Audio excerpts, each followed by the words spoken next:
ជំរាបសួរបងប្អូនទាំងអស់គ្នាខ្ញុំបាទជាជាងជួសជុលប្រចាំសាខាលោកម៉ូតូ Honda Sensor ខេត្តកោះចេះថ្ងៃនេះដែរខ្ញុំសូមលើកយកវិធានបទមួយស្ដីអំពីសម្បុក Air តើបងប្អូនមានដឹងទេសម្បុក Air មានសារៈសំខាន់ចំពោះម៉ូតូបងប្អូនប៉ុណ្ណាយើងត្រូវថែទាំវាដោយរបៀបណានិងផ្លាស់ប្ដូរវានៅពេលណា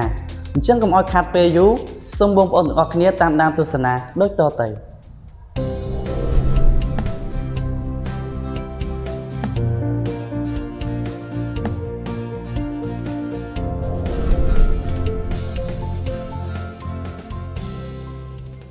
អូខេអញ្ចឹងហេតុអ្វីបានជាម៉ូតូរបស់បងប្អូនត្រូវការសម្បុក Air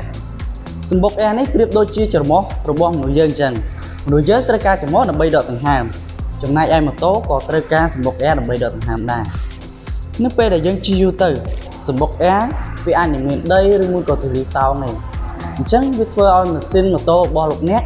ពិបាកក្នុងការធ្វើដំណើរវាធ្វើឲ្យស៊ីសាំងនិងធ្វើឲ្យគ្រឿងម៉ាស៊ីនឆាប់សិតពេករិលនិងចំណាយថវិកាដើម្បីជួសជុលគ្រឿងម៉ាស៊ីនទៀតអញ្ចឹងយើងត្រូវធ្វើយ៉ាងម៉េចដើម្បីថែទាំវាឲ្យបានយូរខ្ញុំជឿថាបងប្អូនគាត់ទៅយល់ហើយមែនទេបងប្អូនអញ្ចឹងគឺមានតែការថែទាំទេ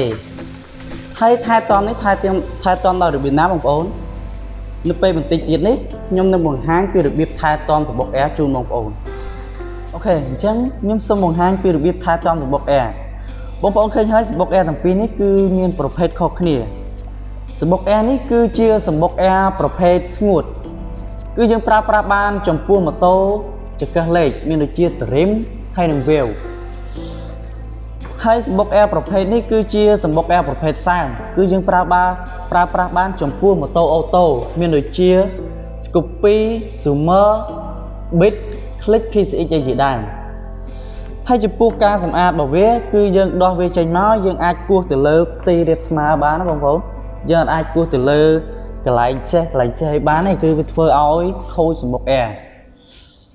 ហើយយើងមួយទៀតយើងអាចប្រើប្រាស់ខ្យល់បាញ់ផ្លុំទៅលើវាដើម្បីសម្អាតវាតែសម្បុក Air ប្រភេទសើមនេះដែរគឺយើងដោះចេញមកគឺយើងគោះវាដូចសម្បុក Air នេះដែរលើផ្ទៃរាបស្មើដូចគ្នាបងប្អូន